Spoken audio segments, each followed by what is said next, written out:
everybody. This is Rory Francis with Igniting American Manufacturing. And today we're actually shooting an episode of Manufacturing Champions. And one of the things I've been able to do in the past year or so as I'm working on my show and out speaking is run across and meet some true champions in this industry. And today, to conduct our interview, co-hosting with me is Terry Iverson, literally of Champions Now, and three-time author. And I'm going to set up a quick little premise here.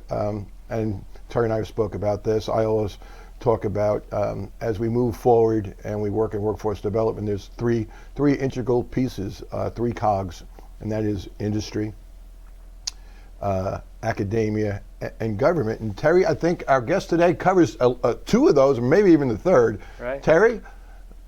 Thank you, Roy. So today we have Craig Cegielski from Eleva-Strum. Did I say it right, Craig? Yeah, Eleva-Strum High School up here in Wisconsin. And we're going to talk about Cardinal Manufacturing, which this is Craig's business model that he's worked on for the last 25 years, putting a business inside of a school. And let's start with the basic premise of Cardinal Manufacturing, Craig.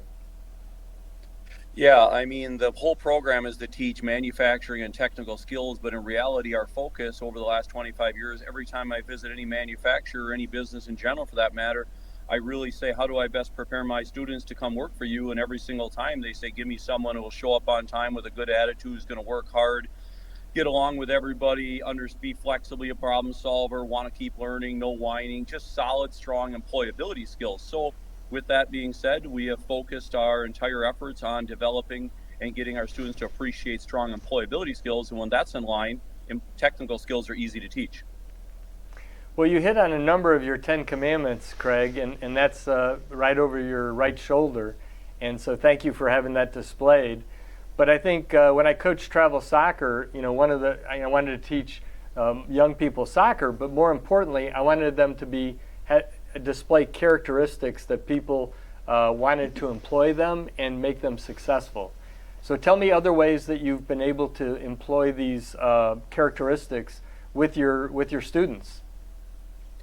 Yeah, I mean, that's what everybody needs. It doesn't matter if you're a soccer team or any industry or any business partner. And I know that me as a tech ed teacher, there's a high percentage of our students that do go on to related careers and get into manufacturing. But I know that if I teach them the transferable skills, the communication, the professionalism, the handshake, the greetings, the polite, the friendly, the responsible, get tasks done on time, high quality, that's what every employer needs. That's what's going to make them successful in the future, give them confidence. I mean, so we work on that, and that includes healthy living, that includes a financial plan, that includes a retirement plan in high school, that includes good career planning. Make a good plan, well thought out, well-informed decisions, good planning. That's what it's all about. And we let them practice their senior year in high school out here running Cardinal Manufacturing, which is a real live student-run job shop. So one of the things, Craig, that I read that it was fascinating, and Craig was included in my first book, Finding America's Greatest Champion, but revenue well over $100,000 for the school and profit sharing. Talk about those two elements about your Cardinal Manufacturing. Yeah, this student-run manufacturing business we run, and we're helping schools all over the country start their own. So many benefits. I mean, it's the technical skills, it's the employability skills, but also it's the revenue, because schools have short budgets. And when our annual budget from the school is $15,000, and just like a lot of schools, and we're able to raise 100 to 150 more per year, now we have solved the revenue problem. We've solved the engagement problem. We're doing community service. It's really been the best model I can find, and it's worked extremely well for me for the past 25 years. You know, one of the things that I wanted to touch on is, some of the young people that, their motivation to get involved, but also the motivation for industry to get involved. Talk about both, that you're obviously a master at get them going, both candidates going. Yeah, it's fun when everybody comes together, great things happen. Just yesterday we were doing all-day interviews for next year's class, so you make the class in demand. I mean, there is profit sharing. I mean, the class stands to make $80,000, $90,000 in scholarships that we've established with partners, the profit sharing checks, the traveling, to clothing to toolings they get. So you can, and then once you have that demand, you can hold them to a higher expectation and have attendance policies and have all kinds of corrective actions when we, and just drive home those. And once they understand and build good habits, well, then they're just going to be successful. And the business partners, when they see good things and they're seeing talented people come out, well, they want to stay very engaged. And it's been really fun. It's been fun to travel. It's been fun to show. It's been fun to help schools do this. And really the most rewarding is watching the students go off and be successful. So you've been at this for 25 years, formally 25 years. So tell me what your footprint looks like now, what it looked like initially, and nationally I'm talking about, and what your footprint you hope to have going forward in another 10 years. Yeah, I mean, it's been a good ride. I mean, early on it was just me and the kids, and we were servicing the local community, and we were out here building. Around 2012 is when we really started to get some national attention and started, getting some national magazines and traveling around, making more videos and podcasts. And now we've been traveling around the country for the last, good 10, 12, 13 years. And it's fun. And the kids get to be part of that, and they get to go out, and that just reinforces their professionalism. And we want to keep creating resources. I mean, we partner with Modern Machine Shop Magazine on some travel and videos. We did recently, Koch Foundation funded a book so we can share this message. We're really trying to create more resources. We're holding workshops, we're traveling, and we're excited to help as many schools interested in this model that want to replicate. Would be awesome. And I think we're maybe close to about 100 in the U.S. already, a lot of them in Indiana, being Indiana a big manufacturing state. Let me say this, that you shared with me your 47 to 50 page booklet that really has the recipe on how to have your own business inside your school. Talk a little bit about that as we wind down the interview. Yeah, so I mean, that's one of the resources we have. If people are interested, I always tell them, go to our website. We got some short 5-10 minute videos out there. Check them, kind of get the gist. If you think it's good, listen to some of our podcasts, maybe commit an hour. If you think it's good, get into the book, maybe a couple hour read through that. If you think it's good, give us a call, contact us, come visit, attend a workshop. We could speak.